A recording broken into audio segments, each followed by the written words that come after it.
最初の一本をサイレントギターにする。初心者の方へ向けたギター継続へのメリットとは何でしょう？最初の楽器選びが継続率を決めます。ギターを始めるとき、多くの方はとりあえず安いもの、もしくは見た目が好きなもので選びがちです。あるいは初心者セットという名前がついた商品をそのまま購入することもあるでしょう。しかし、最初の一本の選択がその後の継続率を大きく左右することは言うまでもありません。道具の選択は意思や努力より先に続けられるかどうかの環境を決定するほどのインパクトがあると感じます。この動画では初心者の方がサイレントギターを最初の一本に選ぶと良い理由を3つに絞ってお伝えします。サイレントギターを売りたいといったような趣旨ではありません。初心者の方がやめてしまう構造を道具の選択で変えられるというお話をしていきます。間違ってお伝えしないよう前提をお話しします。一生サイレントギターをといった趣旨ではありません。弾きたくなれば、弾ける環境を整えられれば、指が慣れてきたなどの理由があれば、いつでも生のクラシックギターを手に取れる。その選択肢はいつでもあなたの手の中にあります。これが前提になります。一つ目、挫折の原因をまとめて解決ができる。初心者の方がギターをやめる理由の上位は、音が出せない、住環境、指が痛くて続けられる、練習時間が確保できない。これら3つが当てはまります。この3つは別々の問題のように見えて、実は全て練習できない状態を作り出す同じ構造の問題です。サイレントギターはこの3つに同時に答えることができます。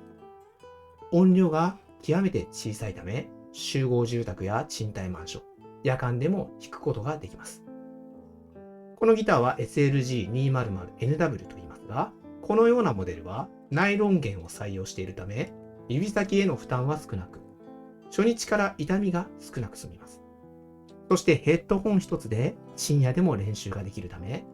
仕事が遅い日でも練習時間を確保できます。一本の楽器が挫折の三大要素を同時に解決する。最初の一本でこれだけの問題を解決できる楽器は少なく、サイレントギターのような楽器はこの一つの選択肢となるでしょう。二つ目、練習の質が根本的に上がります。サイレントギターをヘッドホンで演奏すると自分の音がクリアに聞こえます。外部の雑音がカットされ、自分が出している音だけに意識が集中します。この環境は初心者の方の段階から自分の音をよく聞くという最も重要な練習環境を自然に作ることができるんです。耳が育つと指が育っていきます。自分の音を客観的に聞ける方は何が足りないかを自分で判断できます。究極先生がいなくとも録音と再生があればある程度の修正が可能です。サイレントギターはヘッドホン環境があれば独学での上達を強力にサポートする練習環境の一つとも言えます。注意点としてヘッドホンでのサイレントギターの活用はこの SLG200NW のようなマイクシミュレーターが搭載されているものを選択しましょう。ヘッドホンで空間を通さない音をクラシックギターで弾くには限界があります。この技術に頼ることをお勧めします。3つ目、長く使える本格的な楽器であること。サイレントギターは音が出ない練習専用の楽器と誤解されることがあります。実際にはプロの演奏家がレコーディングやコンサートツアーで使用する場面も増えているようです。サイレントギターシリーズは音響設計や指板の構造において通常のクラシックギターに近い品質を持っています。音作りや活用の工夫次第でそれ以上の可能性も秘めていると感じます。初心者のうちに購入した楽器を上達した後も長く使い続けられるとしたら、上達したら買い替えようという発想が不要になります。長期間同じ楽器を使い続けることは、楽器への愛着や演奏の安定にもつながるでしょう。余計な買い替えのコストと手間が発生しない点も、長期的に見ると合理的な選択とは言えないでしょうか。よくあるかもしれない疑問に正直に答えてみたいと思います。クラシック音楽しか弾けないのではということに関しては、サイレントギターはクラシックの音楽だけに使う楽器ではありません。ポップスやボサノバ、もちろんオリジナル曲や弾き語りなど、好きな音楽を弾くための楽器として十分に機能します。そして、このナイロン弦の柔らかい音色は、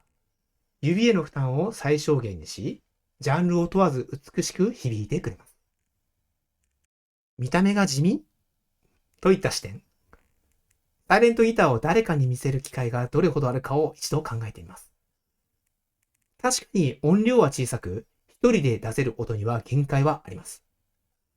しかし一人で弾く練習スタイルであれば、見た目より毎日弾き続けられるかどうかの方が重要なケースも多々あるのではないでしょうか。楽器は飾るものではなく、本来は弾くものですものね。これは完全に私個人の意見。正直なところ、ギター一本で音楽を奏でることを地味と感じたことはありません。何よりもギター独奏スタイルは技術面、精神面、表現面から見て最も派手に見えるのは私だけでしょうか。楽器選びは趣味の入り口の設計です。続けやすい環境を最初から整えた方が結果的に長く楽しめるでしょう。サイレントギターはその設計に誠実に応えた楽器の一つではないでしょうか。挫折の三大要素を同時に解決し、練習の質を上げ、長時間使い続けられる。この3つが揃った最初の1本は、単なる楽器ではなく、継続のための環境設計となるのではないでしょうか。サイレントギターについて、クラシック目線で検証や実演の動画を出しています。ご興味あればチャンネル登録しておいてくださいね。また、サイレントギターやクラシックギターで困っていることがありましたら、ぜひコメントをご活用ください。別動画で検証していきたいと思います。ではまた。